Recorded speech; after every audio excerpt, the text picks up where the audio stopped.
Sir vadacurry செய்யலாமா? இது செய்கிறதுக்கு 1.5 கப் அளவுக்கு கடலைப்பருப்பை 2 மணி நேரத்துக்கு முன்னாடியே ஊற வச்சு எடுத்தாச்சு. இப்போ ஊற வச்ச கடலைப்பருப்பு ஒரு சைடு இருக்கட்டும். இப்போ வந்து நம்ம மசாலா அரைக்கிறதுக்கு ஒரு கடாயில் கொஞ்சமாக எண்ணெய் விட்டுட்டு ஸ்பைசஸ் என்னெல்லாம் இருக்கோ அது எல்லாத்தையும் ஆட் பண்ணிக்கோங்க. ஆட் பண்ணிவிட்டு வெங்காயம் 3 வெங்காயம் அளவுக்கு எடுத்துக்கோங்க, 2 தக்காளி, அப்புறமா பூண்டு வந்து ஒரு 7 8 அந்த மாதிரி எடுத்துக்கோங்க, கொஞ்சமாக இஞ்சி. இந்த வரமிளகா தான் நான் ஆட் பண்ணியிருக்கேன். இதுலேருந்து 4லேருந்து 5 வரமிளகா, ஏன்னா காரமாக இருக்குது, அதுக்கு காரத்துக்கு தகுந்த மாதிரி ஆட் பண்ணிக்கோங்க. இப்போ எல்லாத்தையும் ஆட் பண்ணிவிட்டு நல்லா பச்சை ஸ்மெல் போகிற அளவுக்கு வதக்கிட்டு இதை வந்து ஒரு பேஸ்ட்டாக அரைச்சி எடுத்து வச்சுக்கோங்க. நல்லா வதங்கணும் ஃபஸ்ட்டு, அதுக்கப்புறமா தான் அரைக்கணும். இடையிலே அரைச்சிங்கன்னா அந்த பச்சை ஸ்மெல் வந்து ஒரு மாதிரி இருக்கும்.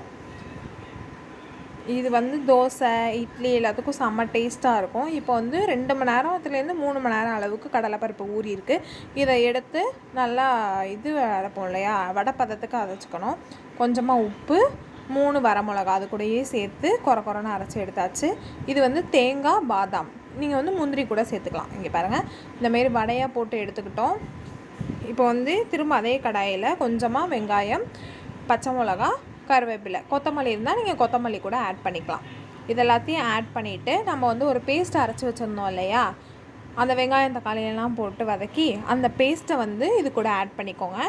இது வந்து நல்லா எண்ணெய் பிரிஞ்சு வர அளவுக்கு இதை விட்டு நல்லா வதக்கணும். உங்களில் எத்தனை பேருக்கு வடைக்கறி பிடிக்குங்கிறத கீழே கமெண்ட் பண்ணுங்கள். பாருங்கள், எல்லாத்தையும் ஆட் பண்ணியாச்சு. இது வந்து எண்ணெய் பிரிஞ்சு வர அளவுக்கு இதை விட்டுருங்க. அந்த நேரத்தில் இந்தமாரி போட்டு வச்சுருக்கோம் இல்லையா பக்கோடா மாதிரி, அதையெல்லாம் வந்து பிச்சு போட்டு வச்சுக்கலாம் சின்ன சின்ன பீசஸாக. இப்போ வந்து இது நல்லா கொஞ்சம் எண்ணெய் பிரிஞ்சு வந்துருச்சு. இந்த இதில் புளி சேர்த்துருக்கேன் நான் கொஞ்சமாக, ரொம்ப கம்மியாக, குட்டி நெல்லிக்காய் சைஸ் புளி தான் ஆட் பண்ணியிருக்கேன். உங்களுக்கு புளி வேணான்னா நீங்கள் விட்டுடலாம், புளி ஆப்ஷனல் தான். ஆனால் புளி போட்டால் தான் கொஞ்சம் டேஸ்ட் என்ஹான்ஸ் ஆகிற மாதிரி இருக்கும், அதனால் நான் புளி ஆட் பண்ணியிருக்கேன். இப்போ அந்த தேங்காய் கடைசியில் இருக்குல்ல, அதையும் கடைசியாக ஆட் பண்ணணும். இப்போ இந்த புளி போட்டு ஒரு 5 நிமிஷத்துக்கிட்ட அது கொதிச்சிருக்கும். ஒரு 3லேருந்து 5 நிமிஷம் சிம்மில் வச்சுருந்தே கொதிச்சிருக்கும். அதுக்கப்புறம் தான் நான் தேங்காய் ஆட் பண்ணியிருக்கேன். இதையும் ஆட் பண்ணிவிட்டு நல்லா மிக்ஸ் கொடுத்துட்டு ஒரு 3 to 4 மினிட்ஸ் அதை கொதிக்க விட்டுருக்கேன் மீடியம் ஃப்ளேமில் வச்சு. பாருங்கள், நல்லா கொதிச்சிருச்சு. இப்போ வந்து இது கூட நம்ம வந்து கிள்ளி வச்சுருந்த வடையை ஆட் பண்ணிடலாம்.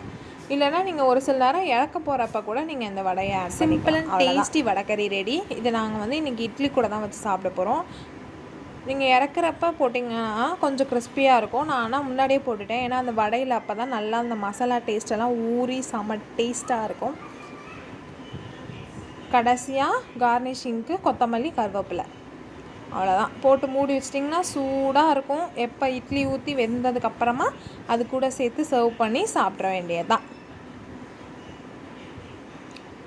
பாருங்கள், நல்லா மல்லிப்பூ மாதிரி இட்லியை சேர்த்து அது கூட இந்த வடைக்கறியை போட்டு, அவ்வளோதான். இப்போவே எவ்வளோ அழகாக பார்க்குறதுக்கே எவ்வளோ டெம்ப்டிங்காக இருக்குது பார்த்தீங்களா?